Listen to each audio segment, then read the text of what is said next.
All right. We are live. What is going on, YouTube? Welcome back to Fireside Rangers. I'm your host, Eric Wilson. Today, joined by my co-host, Will Cohen. Today, we're going live, and it's not a live stream that we would normally do. Usually, we do pre-game live streams ahead of the New York Rangers matchup. But today, we're kind of here to discuss some trade rumors. The trade deadline is just a little over a month away. It's currently January 31st, and the trade deadline is March 8th. And there's some pretty big news out there on the trade market regarding the Rangers, at least. Reports from Darren Dreger. We didn't figure out how to pronounce it. Dreger. From TSN, he reports that the Rangers are currently receiving offers for Kakko, former second overall draft pick of the New York Rangers in 2019. We all know him. We all love him. I love him at least. But Chris Drury is taking offers regarding Kakko. And apparently, with other reports, Elias Lindholm of the Calgary Flames is the Rangers' #1 target as of right now. So I figured we would just go live for this discussion, let you guys, fans, give your thoughts on both of these players. You know, if you're Chris Drury, what are you willing to give up for a guy like Elias Lindholm? What are you looking for in a guy like Kakko? This isn't the first time Kakko has been on the trade block. Last season, I know we were also listening to offers for him. Obviously, nothing happened, but here we are again. And, you know, we might as well just have a little bit of a discussion about it. What's going to happen? What do we think will happen? What do you guys think will happen? But we're going to get into that real quick. But before we do, make sure you guys like, subscribe, ring that bell so you don't miss a notification. If you're watching us on Apple or Spotify, be sure to give us a 5-star review. Leave your thoughts in the comments. We'll pull them up on the screen and talk about them. And be sure to follow all of our social media platforms at Fireside Rangers on Instagram, X, and TikTok. But Will, I guess while we let the chat kind of pile up here, reports say that Kakko is on the trade block. Jury's listening to offers. What are your thoughts on that? Yeah, he's listening to offers. Oh shit! Oh, I thought I was muted. My bad. Yeah, he's listening to offers right now for Kakko. A lot of the people, or a lot of the comments that I see on Twitter, people are like, oh, you know, we're gonna trade him for like a rental, and I just don't think that's the case. I think that would honestly be really stupid, and I'd actually be really mad if we traded him for a rental. But I think the only way that Kakko gets traded is if it's for a long-term, like non-rental guy that they're going to extend, that might have term on his contract or might not have term that they're going to extend, which they don't have money for, but that's another topic. I mean, they have money right now. But I mean, like, they have money, but not to extend. Like, if they want to like get a player that's like not on the block, but is a long-term rental piece, not a long-term rental piece, but like a long-term piece. I don't know if they have enough money to like spend that and get that, but let me think about it, right? They have $5 million on the LTIR with the LTIR right now. They have $5 million because of Hedl. And if Kakko is getting traded away, you know, assuming they don't retain any salary, you're looking at like around $7 million in cap space. Just at least for the end of this season. So I think it's doable, in my opinion. But yeah, it could be doable. I agree with you though. Like, you know, Kakko is the type of guy where I think if Drury's going to be smart about it, he's not going to trade him for what he's done. You know, he only has 6 points in 28 games so far this season, but the upside is entirely there. You know, he was drafted second overall in the 2019 draft, and although he hasn't really performed up to the expectations that we've had since then, that maybe teams will be willing to pay for the potential that what he could provide in their organization. He's also a great defensive player. You know, the offense hasn't been there throughout his career, but we've seen this season on the third line in a more defensive role, he has excelled. So, I mean, I agree with you though, where if the Rangers are really going to trade away Kakko, like it kind of seems like they're trying to market right now, you're going to want a fully established NHL player who is going to improve this lineup offensively, at least. And, you know, looking at the fact that Elias Lindholm is arguably the Rangers' #1 target right now, I wouldn't be shocked if within the next month and a half you see Kaapo be a member of the Calgary Flames and Elias Lindholm a member of the New York Rangers. I can see it happening. And, obviously, I'm sure there'd be more pieces involved in that because there's no way Calgary would accept just a 1-for-1 deal between the two. But I think there definitely is a trade in the works, at least, especially, besides Elias Lindholm, who are the Rangers gonna really go after? We know Sean Monahan is a name that's been out there, but Montreal doesn't want to deal with us.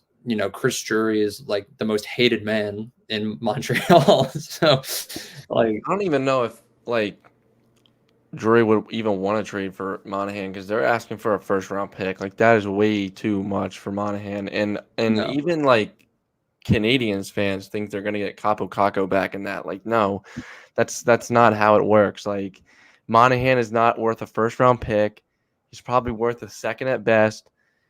He's good, but he's not great. He's not this uber talented player who it just you see him and his game just stands out to you. No, that's not how it is. I don't know. I think if anyone's going to be on the Rangers come the deadline, it's gonna be Lindholm, and I think that Kakko would be going back to Calgary for that, but I don't know if that even happens. So a lot can happen.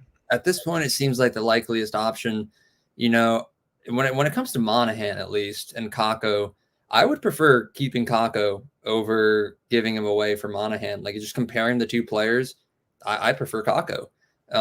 I would not be willing to give up a first-round pick for Sean Monahan. I wouldn't be willing to give up Kakko. I think Monahan would be a guy that would be slotted alongside Kakko and Will Cooley on that third line. But talking about giving him away for him, no. If that's what Montreal's going to ask of the Rangers for him, Chris Drury might be making the right choice by looking for other options. And we know there's a few other centers that the Rangers are interested in. Like Adam Henrique is a name out there.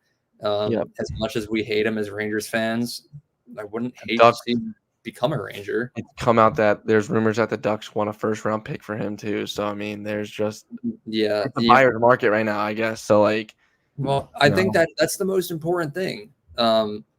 Is Chris Drury can't overpay for a role player that we're looking for. If we were looking for a second line center, I'd be willing to give up a first for a long-term 2C, but we're looking for a guy that's going to replace a third line center, and a first round pick is not worth that. A top prospect is not worth that. Elias Lindholm, he's a good player that I'd be willing to give up a little bit for. I would consider giving away Kakko for him. Only if it's long-term though. If it's going to be a rental, which Lindholm is in the final year of his contract. I like Kakko. If I'm Drury, I'm only sending Kakko away for Lindholm if I can do a trade and sign, or I forget the catchy phrasing. Sign and trade it. Where if I'm going to trade for Lindholm, I'm also going to sign him to a minimum 5-year extension.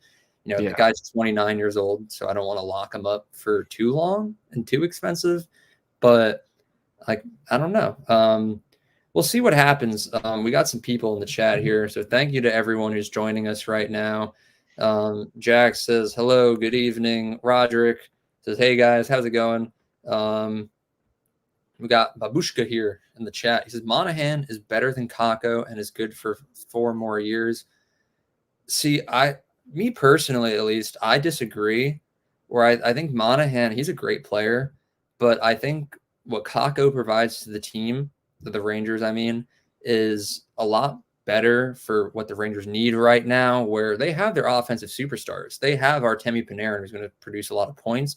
What the Rangers need is more consistent depth in their bottom 6, where Kakko, he's going to score some goals every once in a while. He was injured for a large majority of the season.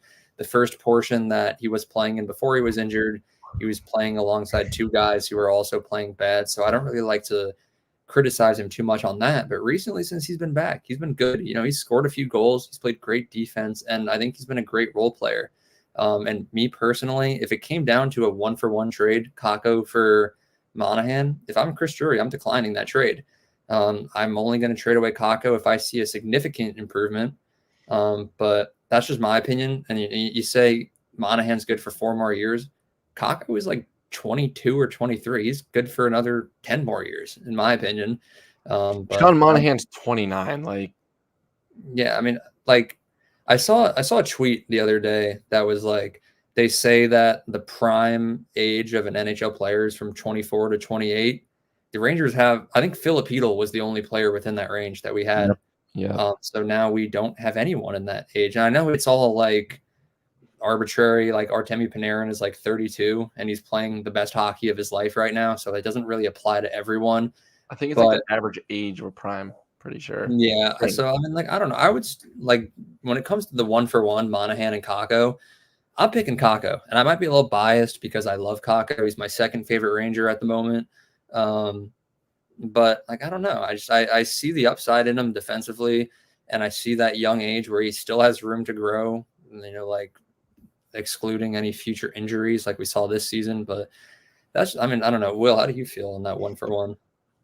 Like, who, Monahan and Kakko 1-for-1? Mm-hmm. Hell no. Nope.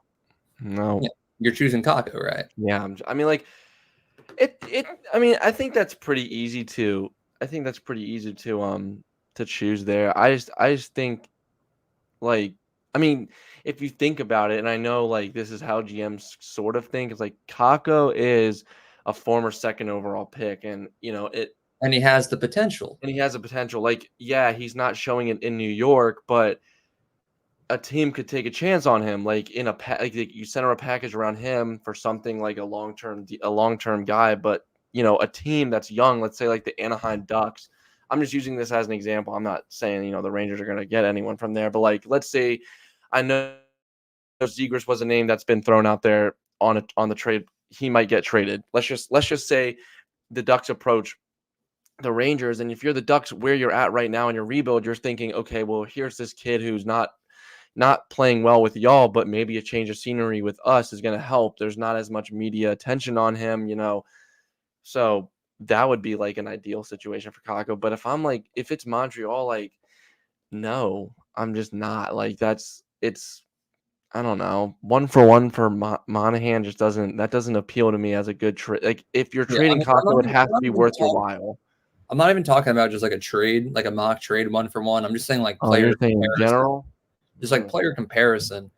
Like if I had to choose between having one of the two on my lineup, I'm choosing Kakko. See, right now I'm probably choosing specifically. I think right now I'd actually take Monahan just because of, I mean, he's playing pretty good right now. But long term, I'm going with Kakko. Long term, right now, like this season, I'm going with Monahan, but long term Kakko because he has potential. Like, obviously we don't know if he's going to hit that, but he has potential to be something that. So I guess I have two answers. Well, yes, I mean it makes sense. You know, that's why like I would like to bargain on Kakko's potential rather than how he's performed this season, and I think Drury should do the same in a trade. You know, if you're going to trade Kakko away, you don't trade him for his value of 6 points this season. You trade him for his reputation as a second overall draft pick, and the hopes that maybe in a different organization he can develop into a little bit more. But exactly, and I agree with that. So let's go through some of these comments here. Michael, welcome to the chat, sir. Thank you for joining us. Chris here says that he heard Kakko in a package for Vladimir Tarasenko and Jacob Chikrin. Now, I'm assuming whatever you heard, it wasn't just Kakko for these two. You know, obviously the Rangers would have to throw in a little bit more. Probably a first-round pick in there, in my opinion, to get both of them. But honestly, in a perfect world, I wouldn't hate it. We know that the Rangers need a first-line right winger to play alongside Kreider and Zibanejad. Vladimir Tarasenko has past experience playing along those two, and quite successful experience, I will say. As we know, Keandre Miller, Eric Gustafsson, they've been some pretty disappointing defensemen this season, and I think Jacob Chikrin would definitely boost that defensive core as well. So if there's a way where the Rangers could throw in Kakko and maybe a few picks and a prospect maybe in return for those two, I would have to see the exact package deal before I give it like my official stamp of approval. But yes, I would definitely be in support of gaining those two as long as we don't overpay. Yeah, I agree. I like Jacob Chikrin. I know he was a when he was, what was it? I think it was the 2021-22 season. I mean, his name was linked to the Rangers before obviously last season he got traded to the Senators. But I wouldn't mind, Jacob Chikrin. He's 25 years old. He's 28 points this year. He's a offensive first defenseman. I don't know his defensive numbers. I'm not really familiar with his game this year, but I mean, that's a name that I'd be very interested in trading for. I mean, you think like he's an offensive defenseman, but that's kind of what the Rangers have been rocking, at least in their top four, where you have Adam Fox being the offensive defenseman, and then Ryan Lindgren being the more defensive one as the first pairing. And then in the second unit there, you have Keandre Miller being the more offensive guy, and then Jacob Trouba being the more defensive guy. And unfortunately, this season, Keandre Miller has not played good hockey for the most part, at least. And I would consider Jacob Chikrin to be a similar play style, at least, but maybe a little bit more production for what we're looking for from him. So, like, I would see that as an absolute win for the Rangers right there. I think in a trade for if they are going to go with those two players, honestly, I think it doesn't even come down to Kakko being in that package. I think Miller's the centerpiece for that package. You can trade them both. Kakko, Miller, and like a second for those two. I don't know how the cap would work, but you would also have to have them retain some salary. I know Tarasenko is making $5 million this year, which about would cover up exactly what the Rangers have before giving away Kakko and Miller's salary. I do not know what Chikrin is making right now, but there'd have to be some salary cap work right there. It would be an interesting trade scenario, but there would have to be something to get Ottawa. That hits $4.6 million. See how much? $4.6 million. Oh my God, I thought you said 12.6. No. $4.6 million. Like, in all honesty, like, I don't know. Like, I get it that Miller is not playing very well this year, but he is such a young defenseman that does have upside, and he's 24. I guess Chikrin is a year older than him, but I don't know. Yeah, he's struggling this season, but I mean, really, all the Rangers' defense is struggling this season. I like Chris's question. Put Chris's question back up because I want to answer this one. I was about to wait for you to finish, and I was going to pull it up. I'll let you go, and then I'll give my take. Honestly, no, you're not going to get hate for this. Like, Chris, I agree with you 100%. I am not paying Ryan Lindgren. I'm not paying him. I think if, it's going to end up being another Dan Girardi move, and, he's one of those guys that this season, the injuries are catching up to him, and he's getting hit a lot more, and now his body is, he's been taking all these types of hits, for almost all of his career, and his body is now getting worn down, and I just don't think he's worth the 5-year price tag you're gonna give the 5 years you're gonna give him because of the type of player he is. So I'm in the middle on this one when it comes to Ryan Lindgren, because I love Ryan Lindgren. I think you look back over the last 3 or 4 seasons, you can see how important he is to this roster. I mean, look back 2 years ago when we made it to the Eastern Conference Finals, eventually lost against Tampa. That first round against Pittsburgh, Ryan Lindgren got injured, as we know, because he does that quite a bit. Without him in the lineup, we've lost a lot of games in that series. And as soon as he comes back, we mount a 3-1 series comeback. And I think he's a very integral part of this defensive core that the Rangers have going right now. And, him and Fox are doing pretty good. But the problem is this season, Ryan Lindgren has not been that good. I don't think he's been bad by any means, but he's not really a standout defender. I feel like he just kind of goes out there, doesn't do much good, doesn't do much bad. So as we know, at the end of the season, he's going to be an RFA. Do I want to trade him or pay him? The answer, to me at least, is pay him, but not as much as he would like. I don't want to go out there and sign him to a massive 8-year extension worth $100 million. I'm not going to pay him Adam Fox money, but maybe a 4x4, 4 years, $4 million AAV. I'm sure he would be asking for a little bit more. Maybe there needs to be some sort of arbitration to bring it down a little bit, but I definitely want to see him return as a Ranger for the next few seasons. But you are 100% right, Chris. You're not going to get any hate. He's been injured a lot, and you're right when you say this right here. Too many injuries, and they're shying away from him and Fox. I know in practice they've had them split up a little bit the last few games. Like, they haven't been getting as much playing time, and it's for the right reasons. The defensive core right now is not playing good hockey. They are playing terrible hockey, to be exact. And I think right now you have to change things up. You need to split up partners. But when they are playing good, I think Fox and Lindgren is easily our best defensive pairing. So I know we got to hope that things will turn things around defensively, at least over the next few weeks before the trade deadline comes around. And if they do, I'd be more than willing to see Ryan Lindgren be a key member of this team for at least the next 4 or 5 seasons. But I understand where the problems come from. At least I understand the complaints, but honestly, right now I have complaints about every member of the Rangers defense. So I don't know. Yeah, I like his next dude. Chris has been on fire right now. Oh my goodness. Thanks for the content, Chris. I wouldn't give up on Miller yet. Too young and a lot of promise. I agree. See, this is another thing that I'm torn on, and I feel I'm going to say that a lot when it comes to trades, because I love the New York Rangers. I mean, I wouldn't be here if I didn't. When we entered this season, I was fully confident in this team, and then the initial success of the team made me love this team and feel more confident in them even more. But I think when you look at the collapse that's happened, over the last month or so, since Christmas at least, where everything just went straight downhill, defense is the biggest problem. And when I look at the defense, I think K'Andre Miller has taken the biggest fall from grace, where when K'Andre Miller is playing good hockey, he looks like a Norris level defenseman.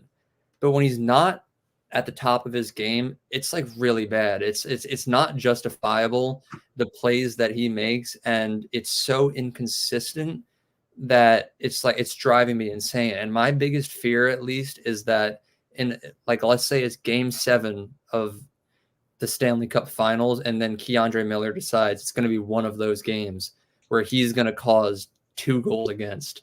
I don't want to take that risk. I would rather have a 100% sound defensive defenseman that's going to lock it up and win us a Stanley Cup. So I have no hate for K'Andre Miller. I love him when he's playing good hockey, but just this season, at least, he might need a change of scenery. And if the Rangers trading him away will help him develop his career, and we can get someone more experienced, more like a veteran lockdown defender type of guy, if I'm Chris Drury, I'm listening to it.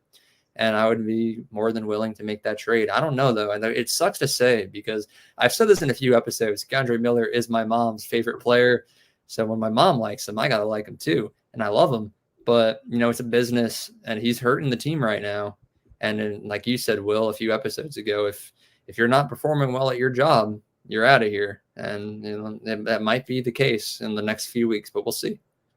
Yeah, I mean, I understand he hasn't been consistent, but like neither has no one. I mean, I guess like Adam Fox is the only one that's like right now that's starting to play better and actually like a little bit more consistent with offense and defense. But like K'Andre Miller has a lot, like Chris said, he has a lot of promise. Like you can't, like I get it. Like he hasn't been playing well this season. He's been inconsistent, but you look at his last 2 seasons and it's like that's really what it is. You can't just base it off one. I mean, like, yeah, like next year in a contract year, if this is again, then I'd say, you know what, let's go out and really look at offers. But like he's 24 years old. Like you can't just, I mean, I wouldn't want to give up on him yet. Like I know. Yeah, but Will, the thing is, right? Like maybe next season, the next year after, he'll start playing better and develop into a better hockey player, which I know will happen. But the Rangers, it's almost the trade deadline. The Rangers are first in the Metro. They're like 3rd in the Eastern Conference right now, which is a very winnable conference. I don't want to bank on promises of the future. The Rangers are a win now team. And I understand over the last month, they've shown very little signs of being a win now team, but I'm confident that they'll regain their momentum. And like I want to focus on the now. I want to win a Stanley Cup this year. I don't want to wait 2 years until K'Andre Miller remembers how to play defense. I'd rather just go out and get a guy, maybe sign him for 2 or 3 years and win 3 straight Stanley Cups. It's like we're done rebuilding. The rebuild finished 2 seasons ago. I'm done waiting. I want a Stanley Cup caliber team. And maybe what I'm saying, does it sound dumb? Am I rushing the process? Maybe. But when you have Artemi Panarin on a 100-point pace and Vincent Trocheck having the best season of his career, you got to capitalize on it. And I get it. Some of our stars have slowed down. Kreider, Zibanejad, Igor. But these are all problems that can be fixed. I still think the Rangers are a Stanley Cup caliber team. And to me, K'Andre Miller does not fit in on that team. Maybe he will in 2 years, but I'm not looking to win in 2 years. I'm looking to win this season. Yeah. I mean, I understand that, but at the same time, it's like it's going to take a lot for this team to I don't know, win a cup this year, in my opinion. Like I mean, like I think if they can go back to their winning, like if they can just like get out of this, like whatever this thing is, it's not even a slump because they've been playing bad for 2 months. It's like, yeah, but right now it just doesn't seem. It just seems like they're going to be a what's it called, a first round exit team. Like they just don't look strong, and at the same time, I just don't think this core is going to win you a Stanley Cup. Like as much as I want to see them, I just don't. This team is not built to win a Stanley Cup. I'm just going to put it out there right now, and everyone right now at least, yes. I don't think they're built to win a Stanley Cup with this core in general. Like this team's not built for the playoffs. Like this team. You watch the games, they are a perimeter team. They do most of their damage on the perimeter. That doesn't work in the playoffs. That doesn't work when you go late into if the playoffs were to start today, the Rangers we'd be playing the Maple Leafs in the first round. I would not be shocked if the Rangers lost that series in 5 games. That's a cursed series. That is a cursed series right there, dude. Yeah. That's a cursed series. If the playoffs started today and game 1 was tonight, Rangers versus Maple Leafs, Rangers lose in 5. That's my guess. Like I think it at least goes to 7 and it goes to like 7 overtimes. Dude, the way we've been playing, no. Against an offensive such a cursed series, though, dude. Marner, Matthews, Nylander, Tavares.